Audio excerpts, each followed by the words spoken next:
போதைப் பொருளுடன் ஒரே நாளில் 971 பேர் கைது. போலீஸ் மா அதிபரின் அறிவுறுத்தலுக்கு அமைய நாடளாவிய ரீதியில் மேற்கொள்ளப்பட்ட போதைப் பொருள் தடுப்பு நடவடிக்கையின் போது 971 பேர் கைது செய்யப்பட்டுள்ளனர் என்று போலீஸ் ஊடகப் பிரிவு வெளியிட்டுள்ள அறிக்கையில் தெரிவிக்கப்பட்டுள்ளது.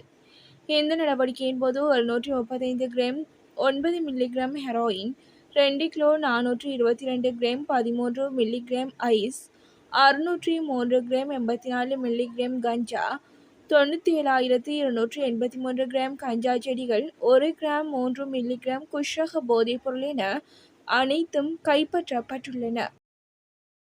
எரிவாயு விலை மாற்றம் தொடர்பில் லாவ்ஸ் நிறுவனம் வெளியிட்டுள்ள அறிவிப்பு: நவம்பர் மாதத்திற்கான லாவ்ஸ் சமையல் எரிவாயு விலையில் எந்த மாற்றமும் மேற்கொள்ளப்பட மாட்டாது என அந்நிறுவனம் அறிவித்துள்ளது.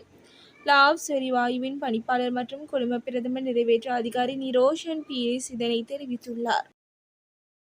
இந்திய பெருங்கடலில் சக்தி வாய்ந்த நிலநடுக்கம். இந்திய பெருங்கடலில் இன்று அதிகாலையில் 6.0 ரிக்டர் அளவில் சக்தி வாய்ந்த நிலநடுக்கம் ஒன்று பதிவாகியுள்ளதாக அமெரிக்க புவியியல் ஆய்வு மையம் அறிவித்துள்ளது. இந்த நிலநடுக்கம் மக்கள் வசிக்காத பகுதியில் ஏற்பட்டுள்ளதால் எந்தவொரு சுனாமி எச்சரிக்கையும் விடுக்கப்படவில்லை. எனினும் இலங்கை மற்றும் இந்திய கடல் பிராந்தியங்களுக்கு எந்தவித அச்சுறுத்தலும் இல்லை என்பதை அமெரிக்க புவியியல் ஆய்வு மையம் முழுமையாக உறுதி செய்துள்ளது.